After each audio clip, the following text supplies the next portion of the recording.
আসসালামু আলাইকুম। আজকের আলোচনাটা মানে একটা সুনির্দিষ্ট আয়াতকে ঘিরে। আমরা চেষ্টা করব বুঝতে কিভাবে এই আয়াতটা চিন্তার স্বাধীনতা আর সত্য যাচাইয়ের গুরুত্বটা তুলে ধরে। আমাদের লক্ষ্য হলো এর ভেতরের জ্ঞান আর গভীরতাটা সেটা উন্মোচন করা। ওয়া আলাইকুম আসসালাম। হ্যাঁ, ঠিক বলেছেন। এই আয়াতটা আসলে আমাদের পথ দেখায়। মানে কেন শুধু পূর্বপুরুষদের পথ অনুসরণ না করে আল্লাহর পাঠানো যে জ্ঞান, যে নির্দেশনা, সেদিকে মন দেওয়া উচিত। এখানে কিন্তু যুক্তি, নিজের বোধশক্তি আর সত্য খোঁজার উপর খুব জোর দেওয়া হয়েছে। আয়াতটা তাহলে উল্লেখ করি। এটা পবিত্র কোরআনের সূরা আল বাকারা, আয়াত নম্বর ১৭০। হ্যাঁ, আমি আয়াতটা তেলাওয়াত করছি। আউযুবিল্লাহি মিনাশ শাইতানির রাজিম। বিসমিল্লাহির রহমানির রহিম। وَإِذَا قِيلَ لَهُمُ اتَّبِعُوا مَا أَنزَلَ اللَّهُ قَالُوا بَلْ نَتَّبِعُ مَا أَلْفَيْنَا عَلَيْهِ آبَاءَنَا أَوَلَوْ كَانَ آبَاؤُهُمْ لَا يَعْقِلُونَ شَيْئًا وَلَا يَهْتَدُونَ। সাদাকাল্লাহুল আযীম। এর একটা সরল বাংলা অর্থ যদি আমরা দেখি, সেটা এরকম দাঁড়ায়। আর যখন তাদের বলা হয় আল্লাহ যা নাজিল করেছেন তোমরা তার অনুসরণ করো, তখন তারা জবাবে বলে, না, বরং আমরা আমাদের বাপ-দাদাদের পূর্বপুরুষদের যে পথে পেয়েছি সেই পথেই অনুসরণ করব। এরপর একটা প্রশ্ন তোলা হয়েছে আয়াতেই, যদিও তাদের পূর্বপুরুষরা কিছুই বুঝত না, কিছুই জানত না, আর সঠিক পথেও ছিল না, তবুও কি তারা তাদেরই অনুসরণ করবে? হ্যাঁ, এই আয়াতটা নাজিল হওয়ার পেছনে একটা কারণ বা শানে নজুল আছে। সেটা মক্কার মুশরিকদের ঘটনার সাথে সম্পর্কিত। যখন আল্লাহর রাসূল সাল্লাল্লাহু আলাইহি সাল্লাম তাদের এক আল্লাহর দিকে ডাকতেন, কোরআন মানতে বলতেন, তখন তাদের প্রায় বাধা উত্তর ছিল, আরে আমরা তো আমাদের বাপ-দাদার ধর্মেই আছি, সেটাই মানব। মানে নতুন কিছু শোনার বা বোঝার চেষ্টা না করেই পুরনো রীতি আঁকড়ে ধরা। একদম। তারা আল্লাহর নতুন বিধান, ওহির আলোর চেয়ে পূর্বপুরুষদের যে প্রথা, সেটাকে বেশি গুরুত্ব দিত। আল্লাহ এখানে ঠিক এই মানসিকতার ভুলটা ধরিয়ে দিচ্ছেন। বলছেন যে, আরে যদি তোমাদের পূর্বপুরুষরা জ্ঞানহীন হয়, যদি তারা ভুল পথে থাকে, তাহলে তাদের অনুসরণ করাটাও তো বোকামি, তাই না? সেটাও তো ভুল পথেই নিয়ে যাবে। বুঝলাম। তাহলে এখানে মূল বার্তাটা দাঁড়াচ্ছে নিজের চিন্তা, নিজের বিচারবুদ্ধি কাজে লাগানো। যখন আল্লাহর স্পষ্ট নির্দেশনার কথা বলা হচ্ছে, তখন তারা যুক্তি দিয়ে ভাবছে না, প্রমাণ খুঁজছে না, শুধু একটাই কথা, বাপ দাদা কি করে গেছেন। এটাই তো মনে হচ্ছে অন্ধ অনুকরণের মূল বিপদ। অবশ্যই, আর এটা একটা বিরাট বিপদ। কারণটা খুব সহজ। পূর্বপুরুষরা তো মানুষ ছিলেন, তারা তো ভুলের ঊর্ধ্বে ছিলেন না। এমনও তো হতে পারে যে সত্য জ্ঞান, সঠিক পথ তাদের জানা ছিল না, অথবা তারা বুঝতে পারেননি। এরকম ক্ষেত্রে তাদের অন্ধভাবে অনুসরণ করার মানে কি? মানে হচ্ছে সত্য জানার সুযোগ পেয়েও সেটাকে প্রত্যাখ্যান করা। তার মানে আল্লাহ চান যে আমরা যেন জেনে বুঝে ঈমান আনি, নিছক শুনে শুনে নয়। যে ঈমান, ওহী আর যুক্তি দুটোর আলোকেই পথ খুঁজে নেয়। শুধু শুনে আসা কথা বা সমাজের চলে আসা প্রথার ভিত্তিতে পথ চলাটা আল্লাহ পছন্দ করেন না। কিন্তু এখানে একটা প্রশ্ন আসে, ধরুন আমাদের যে সংস্কৃতি ঐতিহ্য, তার তো অনেক কিছুই আমরা পূর্বপুরুষদের থেকেই পাই। তাহলে কি সব পুরনো প্রথা বা বিশ্বাসকেই আমরা সন্দেহের চোখে দেখব? মানে ভালো ঐতিহ্য আর এই যে ক্ষতিকর অন্ধ অনুকরণ, এর মধ্যে পার্থক্যটা করব কিভাবে? এটা খুবই গুরুত্বপূর্ণ একটা প্রশ্ন তুলেছেন। দেখুন, ইসলাম কিন্তু ঐতিহ্যকে পুরোপুরি বাতিল করতে বলে না। ইসলাম বলে যাচাই করতে।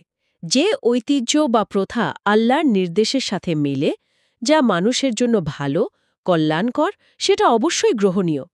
কিন্তু যদি কোনো প্রথা স্পষ্টতই ভুল ধারণার উপর ভিত্তি করে তৈরি হয়, অথবা আল্লাহর কোনো নির্দেশের সরাসরি বিরুদ্ধে যায়, তখন বাপ-দাদার দোহাই দিয়ে সেটা আঁকড়ে থাকাই হলো সেই নিন্দনীয় অন্ধ অনুকরণ, যার কথা আয়াতে বলা হয়েছে। আচ্ছা, তাহলে মানদণ্ডটা হলো কুরআন, সুন্নাহ আর আমাদের সুস্থ বিচারবুদ্ধি। হ্যাঁ, একদম।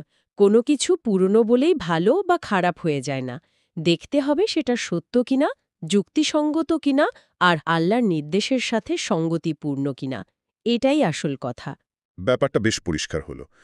আচ্ছা, কিছু উদাহরণ দিলে হয়তো এই অন্ধ অনুকরণের বিপদটা আরও সহজে বোঝা যাবে। হ্যাঁ, অবশ্যই।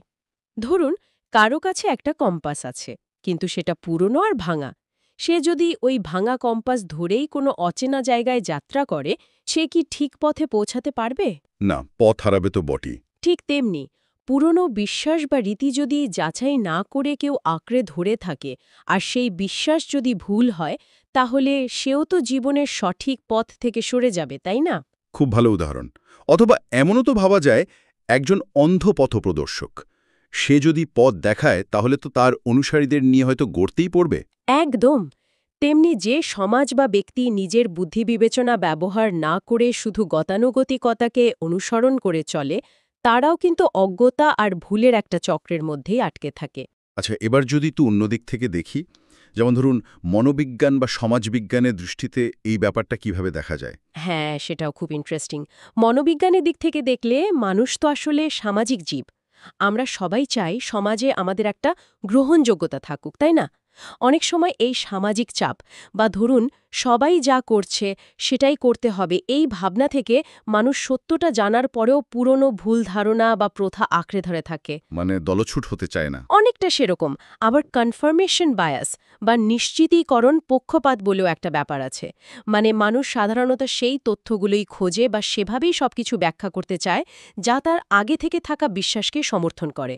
যদিও হয়তো উল্টো দিকে অনেক শক্তিশালী প্রমাণ আছে, তবুও সেগুলোকে এড়িয়ে যায় বা কম গুরুত্ব দেয়।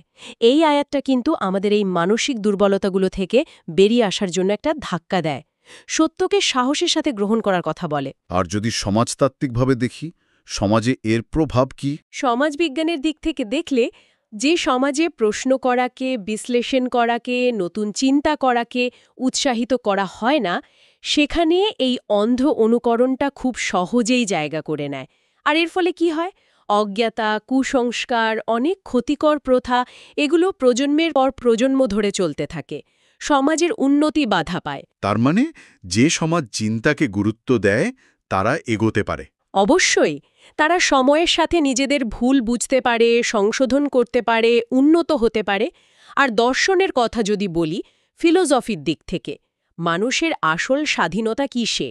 সেটা হলো সত্যকে জানার এবং জেনে সেটা গ্রহণ করার ক্ষমতায়। যখন কেউ নিজের বিচার বিশ্লেষণ বন্ধ করে দিয়ে শুধু অন্যদের নকল করে চলে, তখন সে আসলে তার এই চিন্তার স্বাধীনতাকেই নষ্ট করে ফেলে। বাহ! তার মানে এই একটা আয়াত থেকে আমরা কতগুলো জরুরি শিক্ষা পাচ্ছি। যদি একটু গুছিয়ে বলি, ১. ইসলাম চিন্তা, যুক্তি আর সত্য যাচাইকে ভীষণ গুরুত্ব দেয়। ২. শুধু পূর্বপুরুষদের অনুসরণ বা অন্ধ অনুকরণ মানুষকে ভুল পথে নিয়ে যেতে পারে। ৩. সত্য যখন সামনে আসে সেটা মেনে নেওয়ার সাহস আর মানসিক দৃঢ়তা কিন্তু ঈমানেরই একটা অংশ। ঠিক। আর চতুর্থত, আল্লাহর পক্ষ থেকে যে ওহী বা নির্দেশনা আসে, সেটাই হল চূড়ান্ত এবং নির্ভুল পথ নির্দেশ। এবং পঞ্চমত, আমাদের উচিত পূর্বপুরুষদের ভালো কাজগুলো অবশ্যই অনুসরণ করা, কিন্তু তাদের ভুলগুলো থেকে শিক্ষা নেওয়া, সেগুলো শুধরে নেওয়া, সেগুলোর পুনরাবৃত্তি করা নয়। একদম। তাহলে সার কথা এটাই দাঁড়াচ্ছে যে সেটা ধর্ম হোক, সংস্কৃতি হোক বা সামাজিক প্রথা হোক, যা কিছুই আমাদের কাছে চলে আসছে, সেটা চোখ বন্ধ করে মেনে নেওয়ার আগে একটু থামা উচিত, যাচাই করা উচিত, প্রশ্ন করা উচিত। এটা কি আসলেই সত্য? এটা কি কল্যাণকর? এটা কি আল্লাহর নির্দেশের সাথে সঙ্গতিপূর্ণ? কারণ আল্লাহর নির্দেশনাই একমাত্র নির্ভুল পথনির্দেশক। আর কোনো কিছু যাচাই বাছাই ছাড়া অন্ধভাবে অনুসরণ করাটা কিন্তু নিজের জন্যেও সমাজের জন্য ধ্বংসাত্মক হতে পারে। খুবই গুরুত্বপূর্ণ কথা। এই আলোচনাটা শোনার পর তাহলে একটা গভীর প্রশ্ন মনে আসা স্বাভাবিক।